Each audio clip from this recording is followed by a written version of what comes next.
Hi friends, welcome to my YouTube channel Lakshya defence career. दोस्तों, मैं आज इस वीडियो पर इंडियन आर्मी जो सिपाही होते हैं उसके भर्ती के बारे में डिस्कस करूँगा। क्या क्या एलिजिबिलिटी क्राइटेरिया है, हाइट वाइट, मिनिमम क्वालिफिकेशन क्या होना चाहिए, इसके बारे में आज हमें डिस्कस करेंगे। आप वो वीडियो पर नए आए हुए तो वीडियो को लाइक कीजिए, शेयर कीजिए, सब्सक्राइब कीजिए, कमेंट कीजिए। Let's start. दोस्तों, आपको पता होना चाहिए कि इंडियन आर्मी के पास लगभग 53 ARO होता है, यानी आर्मी रिक्रूटिंग ऑफिस। इस ARO से वो अपना आर्मी के रैली भर्ती को कंडक्ट करता है। पहले तो आपको पता होना चाहिए कि आप जिस शहर में या गांव में निवास करते हैं उसका ARO क्या है। तभी तो जाकर जब जब आपका नज़दीकी ARO आर्मी का जो नोटिफिकेशन रैली रिलीज जब करेगा तभी ही आप इस रैली को अटेंड करने के लिए अप्लाई कर सकते हैं। जैसे मैं जिस शहर में बास कर रहा हूँ उसका ARO है गोपालपुर। अगर एक और ARO है पारादीप। लेकिन जब ARO गोपालपुर से जब फॉर्म रिलीज़ किया जाएगा तभी ही मैं जाकर इंडियन आर्मी को अप्लाई कर सकता हूँ। यानी पहले तो आपको इंडियन आर्मी का जो अपना नज़दीकी ARO है उसके बारे में पता करना है। उसके बाद आप वो ARO जब आर्मी रैली भर्ती निकलता है उसे उसका इंडियन आर्मी का साइड में जाकर आपको फॉर्म भर देना चाहिए। तो पहले आप जो फॉर्म है भरने के लिए क्या क्या एलिजिबिलिटी क्राइटेरिया है, क्या एजुकेशनल क्वालिफिकेशन है, आज हम डिस्कस करेंगे। या आप चैनल पर नए आए हुए तो चैनल को लाइक कीजिए एंड शेयर कीजिए, सब्सक्राइब कीजिए माई चैनल। दोस्तों, यहाँ देखिए, ये एक इंडियन आर्मी का रैली का नोटिफिकेशन है। ये देखिए, ये किस डेट पर है क्या, इससे हम कोई मतलब नहीं है। हम क्या, ये देखिए एलिजिबिलिटी क्या है यही देखेंगे। पहले तो ये देखिए, सोल्जर जनरल ड्यूटी की एज 17.5 से 21 ईयर्स होने ईयर्स से बीच होना चाहिए आपका डेट है। अब देखिए पूरी डेट मेंशन किया है। बोथ डेट आर इंक्लूड जब जो वैकेंसी रिलीज किया जाएगा। और तो जो ये देखिए, हाइट इन CA में 169 CM होना चाहिए, KG मिनिमम 50 होना चाहिए और चेस्ट 77 होना चाहिए। और उसके बाद 5 CM में एक्सपेंशन होना चाहिए। जो जनरल ड्यूटी की एजुकेशनल क्वालिफिकेशन है 10th या मैट्रिक पास होना चाहिए विथ 45% एग्रीगेट। ईच सब्जेक्ट में 33% होना ज़रूरी है। अगर आप +2 किया हुआ है तो किसी भी स्ट्रीम से, तो उसे कोई परसेंटेज का ज़रूरत नहीं है, आप पास होना ज़रूरी है। अब हमें बात करेंगे, देखिए सोल्जर टेक्निकल का, ये भी एज सेम है, 17.5 से 23 ईयर्स है। अब 2 साल यहाँ बढ़ाया है। और जो मिनिमम हाइट है 169 है और वेट भी 50 है। वैसा भी 5 में एक्सपेंशन होना चाहिए। इसमें 10+2 में कंपलसरी होना चाहिए एंड साइंस भी कंपलसरी होना चाहिए। यहाँ पर physics, chemistry, math, English with minimum 50% होना चाहिए और ऑल सब्जेक्ट में भी 40% होना कंपलसरी है। सोल्जर टेक्निकल एविएशन ब्रांच में भी 17.5 से 23 ईयर्स होना चाहिए। ये soldier technical and soldier technical aviation ये दोनों सेम है, उसका एलिजिबिलिटी क्राइटेरिया सेम है। उसके बाद आता है सोल्जर टेक्निकल नर्सिंग असिस्टेंट, ये जो मेडिकल ब्रांच है उसका एज लिमिट भी 17.5 से 23 ईयर्स होना चाहिए। उसका भी जो हाइट है 169 CM होना चाहिए, वाइट भी 50 kg होना चाहिए और चेस्ट 5 CM एक्सपेंशन होना चाहिए। यहाँ पर 10+2 में science with physics, chemistry, biology होना चाहिए और 50% होना चाहिए और एग्रीगेट ई सब्जेक्ट में 40% है कंपलसरी है।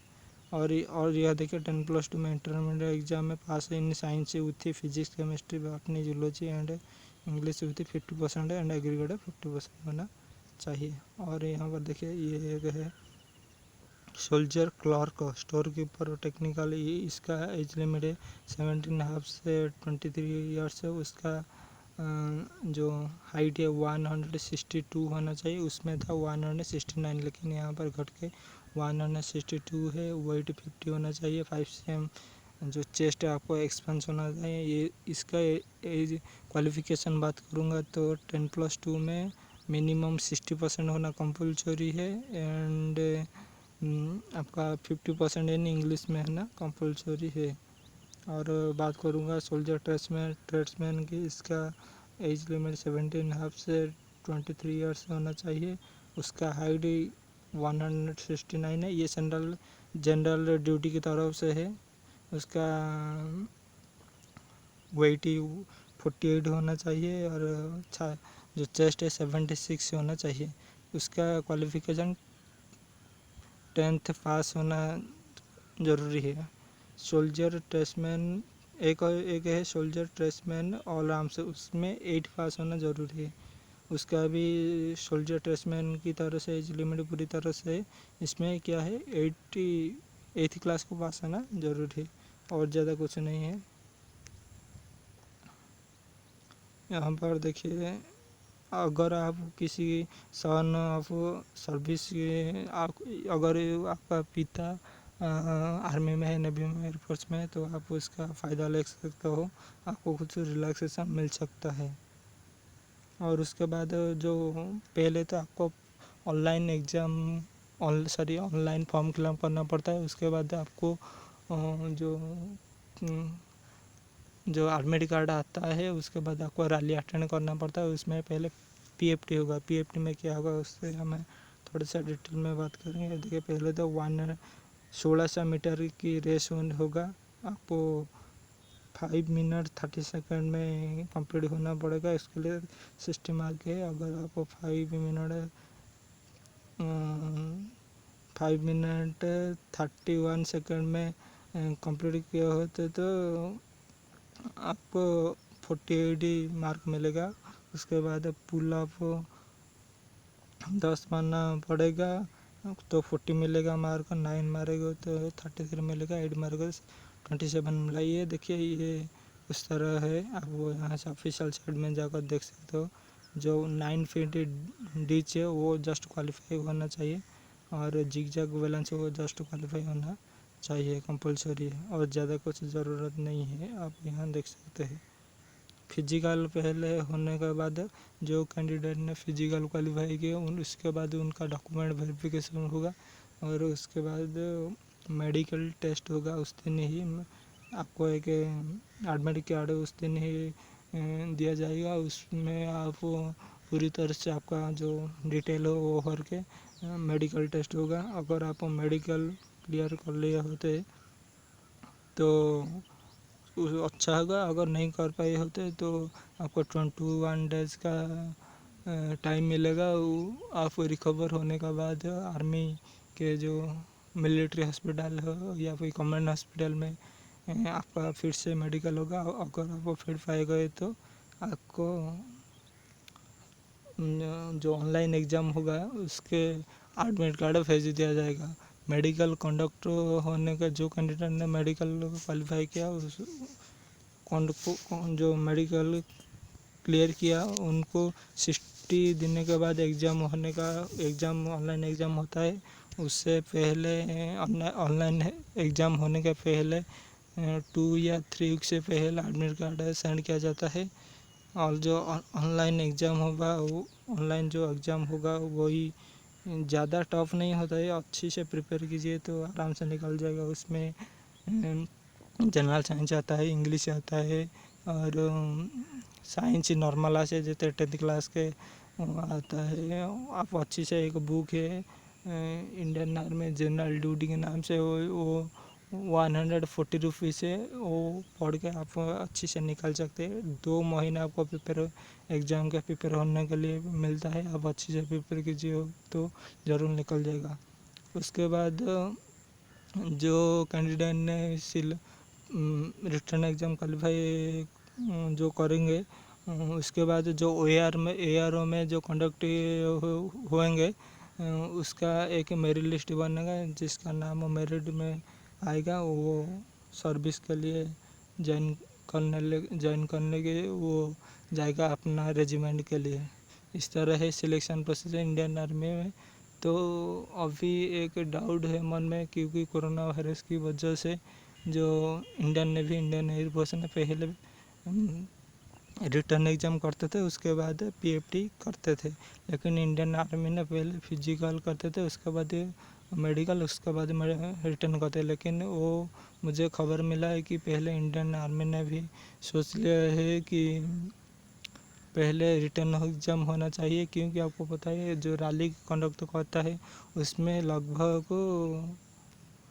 7 to 8 थाउजेंड स्टूडेंट आते हैं रैली अटेंड करने के लिए, तो सोशल डिस्टेंस मेंटेन नहीं होगा। और पहले रिटर्न एग्ज़ाम किया तो 200 या 300 एक एग्ज़ाम हॉल को आकर एग्ज़ाम दे सकते हैं। तो पहले रैली इस बार न होकर पहले रिटर्न एग्ज़ाम होगा, उसके बाद PFT होगा, उसके बाद मेडिकल होगा, उसके बाद मेरिट लिस्ट बनेगा।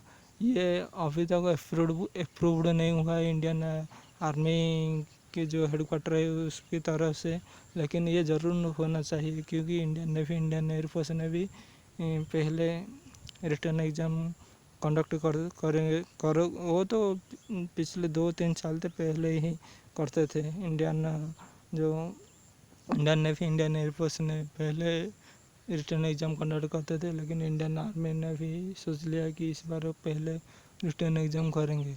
तो आई होप आपका डाउट क्लियर हो जाएगा। अगर कोई डाउट है तो आप कमेंट बॉक्स में कमेंट कीजिए, मैं आपको रिप्लाई करूँगा। अगर वीडियो पसंद आया होगा तो वीडियो को लाइक कीजिए, शेयर कीजिए और सब्सक्राइब कीजिए। जय हिंद, जय